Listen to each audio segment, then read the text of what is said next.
As if the Bucs didn't have enough going wrong with all their injuries, now there's a bit of a stomach bug going around. Ugh. 6 guys were on the injury list, about 4 or 5 coaches, I'm told. It was more people than that because I think Todd Bowles mentioned that, we got about 15 that have been come down with this bug. Some of those are getting over it, I guess, but whatever went on up there in Buffalo, it wasn't good. It really wasn't good, man. So yeah, They have the wings. I mean, what would they? yeah, what are they eating I don't Buffalo know. at? Yeah, Anchor Bar or something, but yeah, it sounds awful. Doesn't sound like you want to feel that way flying to the West Coast. I can tell you that. No. I don't know how many laboratories they have on that plane, but nasty. So yeah, and Baker Mayfield, the quarterback, yeah, he was one of them. He was limited, as they say. And what was a walkthrough practice? Walk through Wednesdays is what we're doing now, as the season is getting way Are too. you even allowed to hit at this point of the season? I don't know. Listen, I think they're out of padded practices. I think you only get like 11 during the regular season, and I think none after a certain point in November. Yep. Which I think we've exceeded. So I think they're done.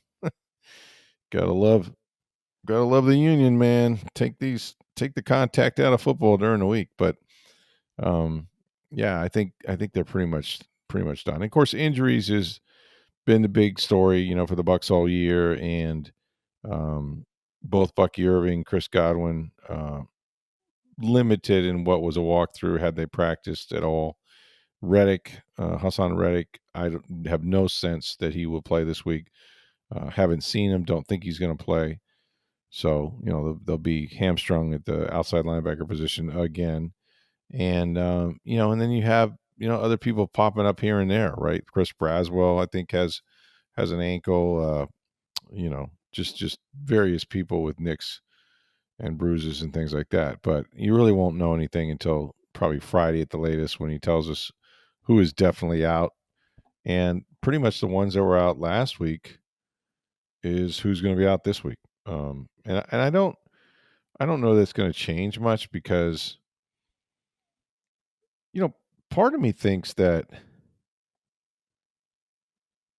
if they didn't have more winnable games coming up, and if this wasn't a trip to the West Coast, you get a couple things going against you. One, you don't want to put a player who's not 100% or as close to it, because nobody is right now, on an airplane, for 5.5 hours each way.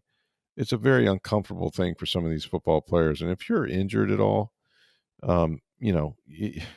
it's just not worth it. And, when I think about Godwin, when I think about, Bucky Irving, what he's been through, I mean, it just makes a whole lot of sense. Not that because there's really not sort of time, what would you call it? Load management like they have in the NBA. You don't have that in football. I mean, typically when a guy can go, he goes, because we don't know which game is going to be. They all count so much that, you don't know which game is going to knock you out of a playoff spot or a seeding or something like that. And then you don't know what injuries are coming down the road either. So when you can play, you can go. But I'll be damned if it doesn't feel like, not that they're doing this, but if it doesn't feel like that the Bucs are at the point where they're like, okay, we're going out to Los Angeles, play a really tough Rams team. If everything goes right, we have a chance.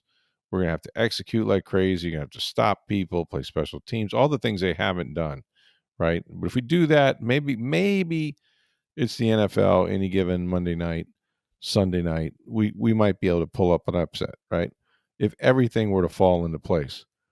But the odds are, and nobody throws up the white flag, but you do realize that there's a lot of winnable and even more important division games coming up.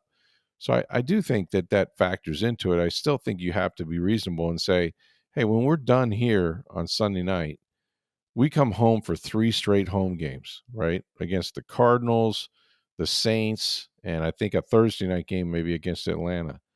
And, division games meaning what they are and meaning so much, I just think you want all your guys then, if you can get them. You just ran for 200 yards with the Sean Tuckers and Rashad Whites. Do you really need Bucky Irving this week?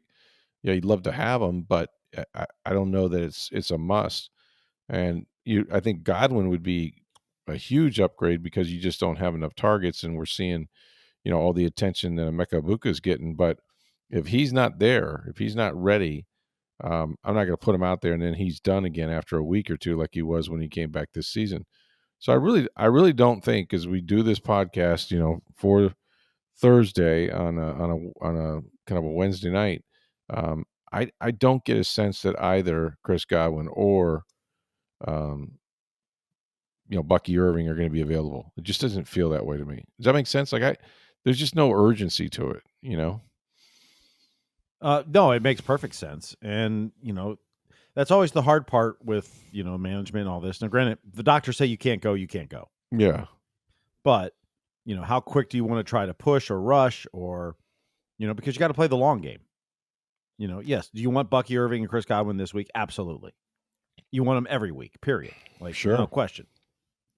But, and not that this game is, a scheduled loss, but, is Bucky Irving going to be the difference in a win or a loss in this game? Maybe. But having him down the stretch to all those division games, including the two with Carolina, which is the biggest two, because they're, right on your tail right now. Yeah. And so you play them twice, you beat them twice, you've basically won the division. Yeah. Which guarantees a home playoff game and playoffs, which is the ultimate goal. I mean, the goal is to get in the playoffs. Once you get in, then you have a chance to win it. That's right. If you don't get in, you can't win. That's right. So it's, get that berth clinched in the playoffs, however you do it, whether it's a wild card or a division win. Most likely division win at this point.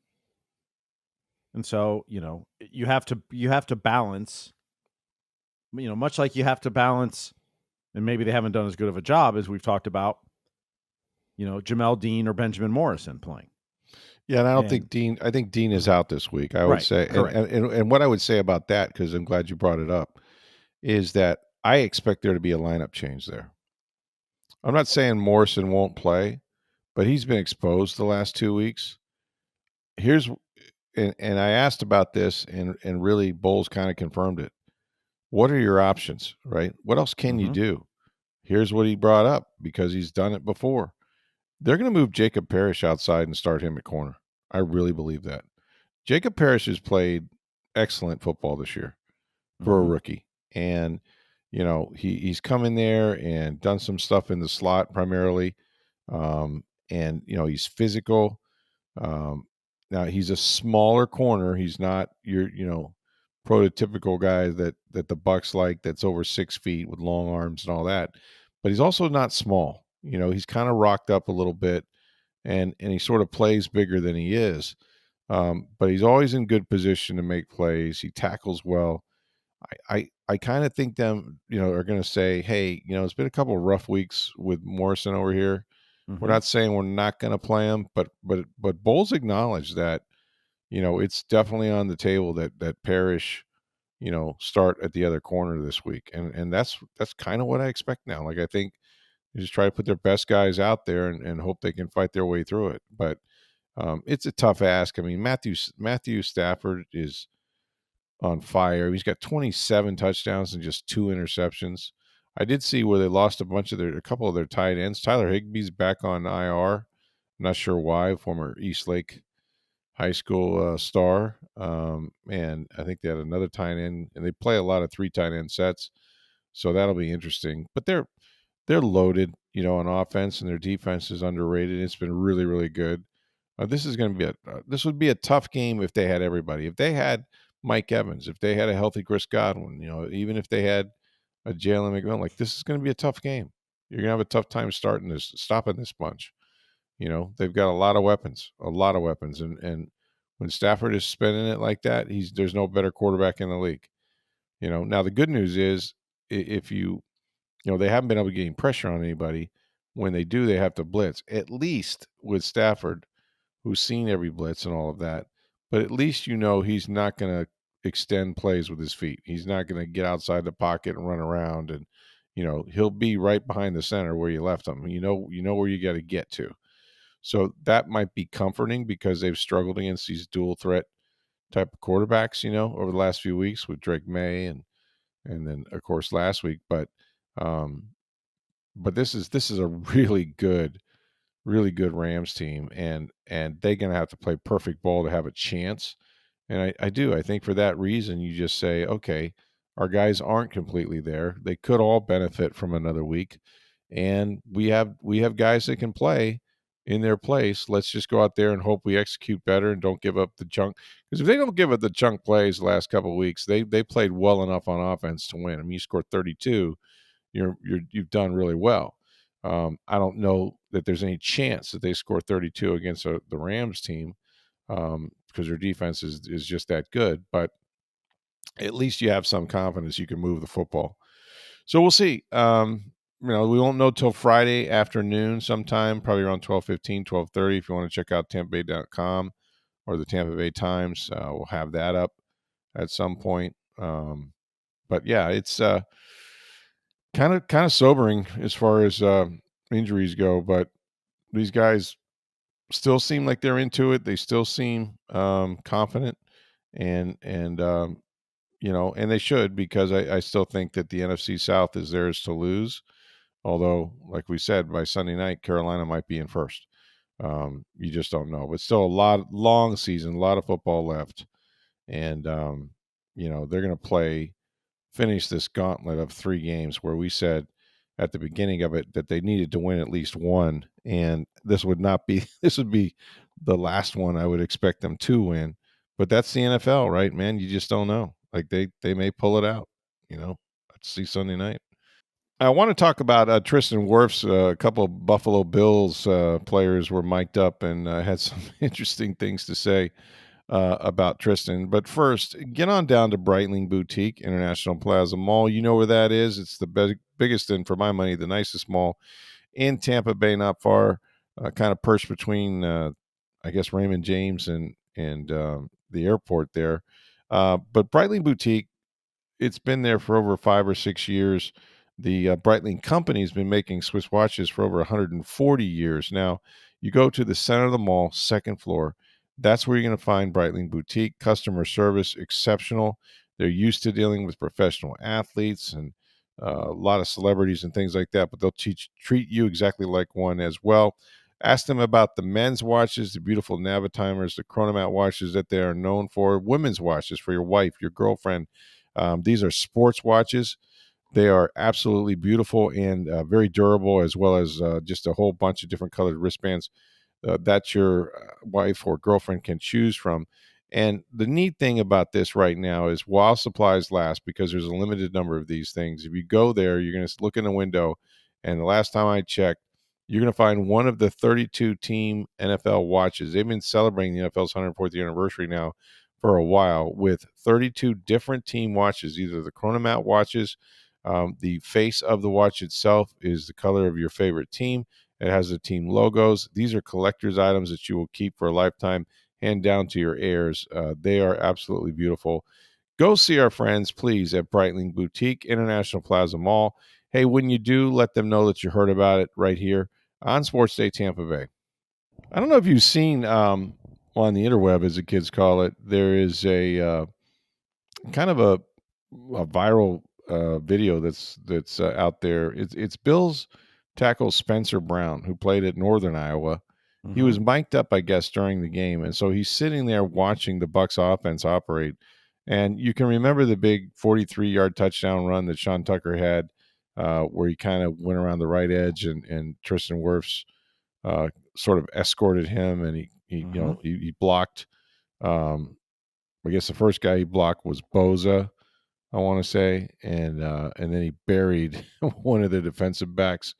So Brown's over there talking to his teammate, and of course he's an Iowan himself, so he knows Tristan. And he goes, "So Wirfs is good at football." Like, that was pretty disgusting, having watched the the block. He goes, "That boy can run. That boy can fly. He can fly. He jumps out of pools. He can clean 700 pounds. So let me get this straight. He's got a full head of hair. He's rich. He's good at football. That's a pretty good start." He's just like, and it's so funny to listen to him. But you know what? He's right. And I think I think that Wirfs has been laboring a little bit when he came back, off the knee injury. He gave up a sack or two. He hasn't really looked like himself. He looked like himself in this game. When you get the big man rolling on the edge, and he said, he's got, like redwoods for legs. He's so built that when he's moving and he can move, it's a scary sight for any defense to have to try to take him on. And he takes out two guys. He takes out Joey Bosa, and then he goes and gets the safety, who he kind of steamrolls. And then halfway, I think Tucker at some point is almost to the end zone when Tristan's raising his arm and celebrating and stuff like that. So it's a funny video. You could go to my feed at tempbay.com on X if you want to, at NFL Stroud. And then, Wirf said, he goes, look, Brown, the guy that was talking about him, is a thoroughbred from Iowa. He goes, he's 6'8", he runs like a deer. I don't know what he's talking about. Appreciate the kind words. The Redwood comment, that was funny. He's a freak too. So obviously these guys, admire each other and follow each other in the league. But that game was the first game since Tristan has come back. And maybe it's because you're playing a team that can't stop the run, right? But that's the first game since Tristan came back that I really felt he looked like himself. He'd given up some sacks, looked a little rusty, which you would expect because he had no preseason. He kind of just got thrown in there with the knee and everything. He's held up physically, but I think that one you could really see him get outside and really run. And when he's running, man, that's like a freight train. You do not want to be any part of that. So yeah, a lot of love for Tristan. You have him, you have Gedeke back. The offensive line still missing some guards, obviously, but they're going to go with Mike Jordan, and they'll try to make it work. It's not going to be. Nothing's going to come easy to them with the Rams. The Rams defense is really good, and of course, we know what their offense has done this year with Matthew Stafford. So they may need 32 again and hope that they can not give up 40 something this time. But it could well be a shootout. And, on that end, I mean, you're going to have another successful day running the football because Mecca Buka is going to be doubled and your receivers are just, not really making that many plays.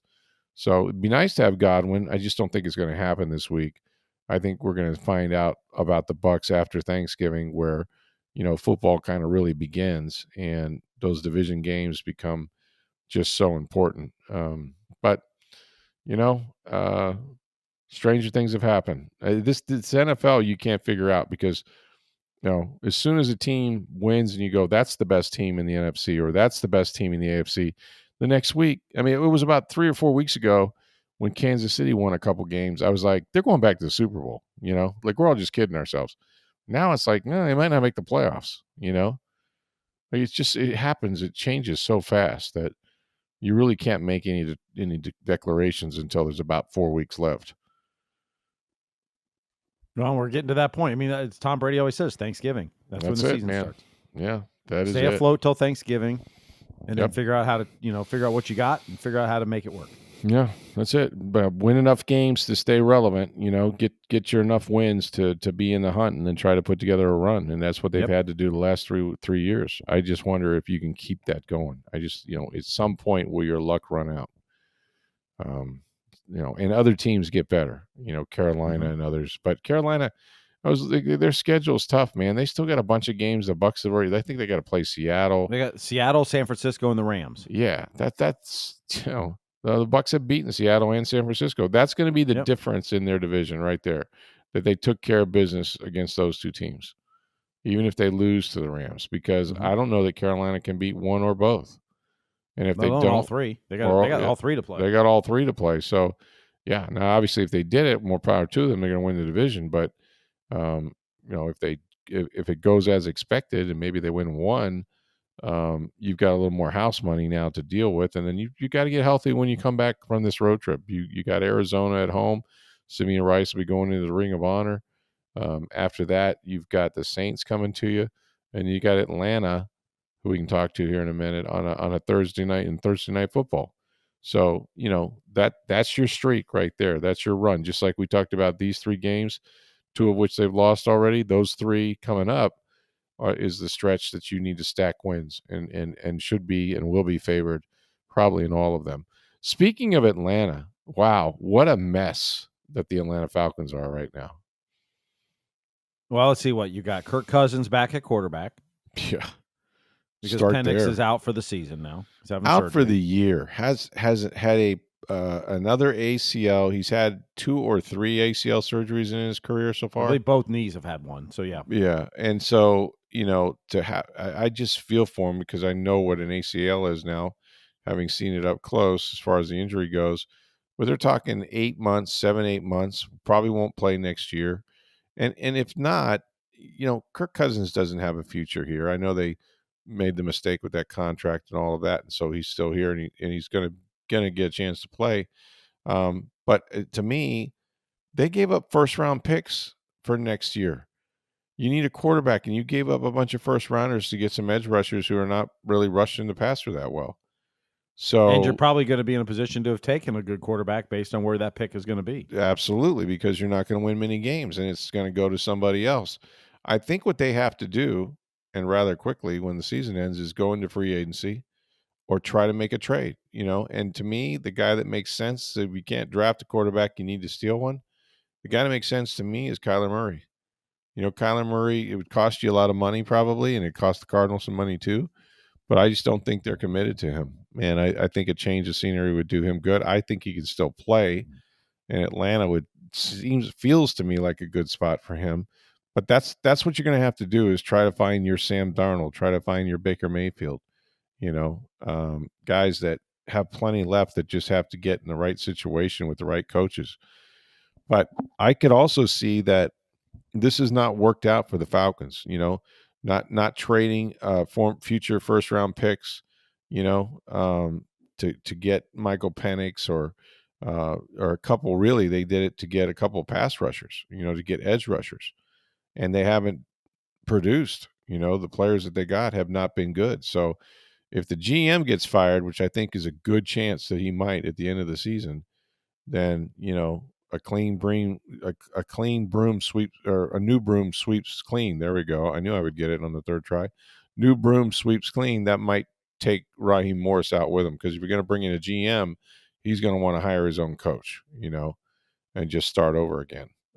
So dark days in Atlanta for sure, except for bum, bum, bum, we have a quarterback signing in the NFC South. Breaking news. One Kyle Trask has signed with the Falcons to their practice squad and will begin his preparations now to maybe come in a game one day sooner than later. I believe the Bucs still have a game against the Falcons. Am They I correct? do, on a Thursday night, and oh my, would it not just be serendipitous for a guy like Kyle Trask, who discarded in the preseason, kind of like not invited to any tryouts or reindeer games. And all of a sudden, maybe in a few weeks, he's the starting quarterbacks against his Tampa Bay Buccaneers team. Oh my God, it's just great rivalry. It'd be great theater. It'd be The awesome. revenge game. Oh my God, it'd be fantastic. Going out there against Baker, saying you discarded me, you didn't even want me to be your backup. Like, yeah, no, it's a great opportunity for Kyle. And quite frankly, they've got weapons everywhere on offense. I mean, it's not the offense, man. When you look at those running backs, when you look at Drake London and Kyle Pitts, who always seems to underachieve, and but they've got plenty of pieces on offense. They just don't have the quarterback going. And now Michael Penix is out, probably miss all of next year. It's like a 8 or 9 month injury. Poor guy's been through it 2 other times. I don't think Kirk Cousins can play anymore. That's certainly an issue. But the Bucs have to find a way to beat them, and it's just the universe has its own sense of humor, man. It would just be perfect. Kyle Trask comes into Raymond James and does the Bucs after he could not get a workout. I mean, this guy did not have any workouts until he signed with the practice squad in Atlanta. So great storyline.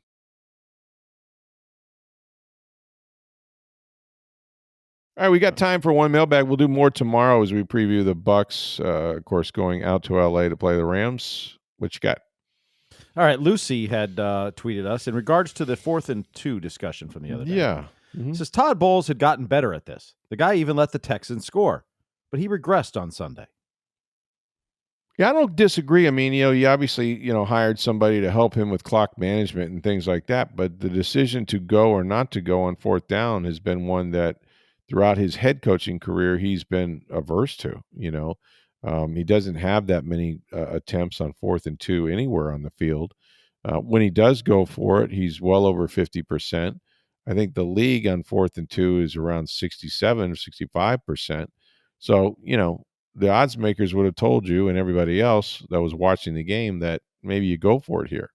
I mean, they had just given up 3 touchdowns in 3 possessions, to the Buffalo Bills, including I think they drove the ball like 83 yards on the previous try. So the notion that we're going to kick and beep and hope that we can pin them there and keep them there, well, you literally just watch them drive it down your throats for 83 yards. Like and no stops in the last 3 possessions, what would give you the idea, and I just think that Bowles is from the old school of extend the game. You're still in it, and all the blind faith he has in his defense. And the fact of the matter is that his best chance of winning was to go for it, and he did not. And so, whether it's stubborn, whether that's didn't get the help he needed upstairs, like I don't really know because I'm not part of that communication. But the bottom line is that you need to be more aggressive in those situations when you're undermanned like that on the road. I mean, just everything pointed to, hey, just go for it, and they didn't, and it wound up costing them. And just another anecdotal thing about Todd Bowles not being very aggressive and trusting more so. Again, a defensive coach trusting his defense more than he does his offense.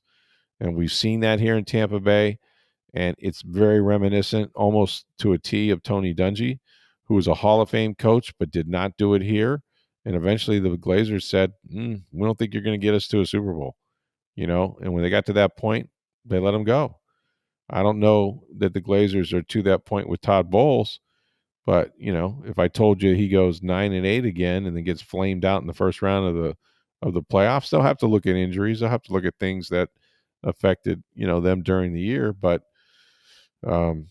it's just I just think there's a lot of assumptions going on. I also believe that they're still good. I still think this is a talented team in this division that can still win it. Like these guys, the one thing I'll say is nobody is panicked. I think they have a realistic idea of where they're at. I think they expect to win, on Sunday. I think they know it's going to be very physical and very difficult, and there's a potential of a big blowout too. That's why the spread I think is like 6.5 or 7. But I think there's still a confidence about this team. Now you got to get healthy. You can't have more flu bug. You can't have that stuff. I mean, that would be awful to try to go out there if you're less than 100% with that stomach thing. So hopefully it does not spread to writers. Who knows? But I'm certainly hoping not. Need the social distancing from COVID times, where you're not allowed to get within 6 feet of the players. I mean, the thing is, it's the fans that have been queasy, and now the players are, trying to watch them play. But yeah, it's just, and how those things are with team sports, whether it's hockey or baseball. Man, they rip through a clubhouse quick. You know what I mean? It just once there's a couple of people that have it, it spreads very fast. Well, you mentioned that too, and I remember, I think it was last season with the Lightning. Yeah. There was a trip out west. I think it was the Western Canada part of the road trip, and it may have been 2 years ago. One of the stars missed a game sick. Yeah, but what you didn't realize is about half the locker room was sick. Not as bad as that player was, but they were all battling it. They're all battling it. Yeah, they're in a locker room and airplanes and buses all together. Like sure. Like they just spread it between each other. That's the same thing the Bucs, probably have. So, well, Bowles said we had about 16 people. We're like 16 people. He goes, well, probably 4 or 5 coaches and the rest of them players. Now, there was only 6 on the injury report, but those are the ones that still have it. A whole bunch are getting over it that weren't on the injury report, is what we're told. But so how many players were playing in that game that weren't 100%? Or I think a bunch. Did it start afterwards, and then and how many aren't 100% for this week? And Yeah. You know, I And mean, it's that's still all. jumping around in there. You know, that's all. You know, there's all kinds of things that you never know about that can affect No. things, can No. affect games, and football's a Players. little less once a week, but like, you know, baseball or hockey or the NBA where they're playing several times a week, like you get a stomach bug in a clubhouse, and you know, It's dangerous. it may take 2 weeks to get through to everybody. But Absolutely. meanwhile, a lot of players are playing, you know, maybe not be Michael Jordan flu game-esque, but you know, they're not at 100%. They're not this. And then you start going, why did they screw this up? Or why did this happen? And you never hear about it. I mean, the players don't Right. make excuses. Right. Well, you're right about it spreading quickly, though. Like once it gets in that locker room or clubhouse or airplane, oof. You know, that's why I hate to fly, because it's kind of, you're playing Russian roulette a little bit based on who you sit near, who's going to, you know, sneeze or cough, or, you know, what germs you're going to get, you know, kind of thrown on you. It's just, you're just taking chances. But as far as Baker goes, like you know, we saw him. I mean, all those guys that I mentioned look like they're going to be able to play. Nobody's so sick that that they definitely won't be able to go because of that. So, but yeah, it's an interesting dynamic of team sports, and especially when you have that many players. All right, tomorrow we will preview the Bucs at Los Angeles Rams. Sunday night football. Going to be waiting all day for Sunday night, and Carrie Underwood and all of that. And we'll tell you what the matchups are, what to expect. Mm-hmm. So Bucs against the Rams. Are the Lightning back in action soon? They play tonight against the Edmonton Oilers. Connor McDavid, Leon Draisaitl. There you go. It's a 7:30 start at home, a little later because it's on an ESPN Plus. Ooh. You have to have the ESPN Plus subscription to watch the game tonight. Yes, another subscription that I have that I use for. Or, you know, selfless plug, you can listen to Lightning Radio for free anytime. So there you go. Absolutely. Yeah. Absolutely. It's good Dave stuff Michigan, there too. Phil Esposito. I mean, you can't go wrong with that one. Yeah. Shoot the puck. Come on. Oh, he said that a lot this year. Yeah, he says it every year. Mostly about Kucherov for the most part. Yes. Who's passing a lot lately. You know what's interesting is that Jake Gensel leads his team in points right now. But Point is passing a lot too instead of shooting. Like, yeah, he don't have any goals, right? Like very few. He's got a couple, but yeah, he's not nearly what you expect from him. Do you think Gensel's going to lead them in points this year? Would that be a bad thing? I imagine Kuch will. Gensel may lead in goals. Yeah, that's true. Yeah. I imagine by the end of the year, Kuch will be leading. Kuch will have all those assists piling up. Yeah.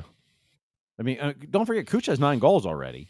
Yeah. As much as we sit there and tell him he needs to shoot the puck, he was tied. He was tied for the team lead until Gensel had a hat trick the other night. Kuch had one, but right. No, it's a good thing that you've got another player scoring like that. Mm-hmm. And Gensel's just so solid. Like he doesn't pop off the page. Not flashy, you know. Yeah, but he's just consistent and solid and smart, and you know, he averages about a point a game. He just does this thing. Like he's really good. Like that was a great sign. Tremendous pickup. Yeah. Yes. Tremendous pickup, and it happened for a full season. And you know the way he's kind of come in here and been, you know, integrated into their whole culture and stuff. It's just been fantastic. So yeah, we'll look forward to the Lightning. We'll look forward to the Bucs preview tomorrow. As always, get on down to Breitling Boutique International Plaza Mall. Go see the folks about the NFL watches while supplies last. Also watches for your wife or your girlfriend. It's Breitling Boutique. Let them know that you heard about it on Sports Day Tampa Bay. For Steve Versnick, I am Rick Stroud of the Tampa Bay Times. Have a great day, everybody.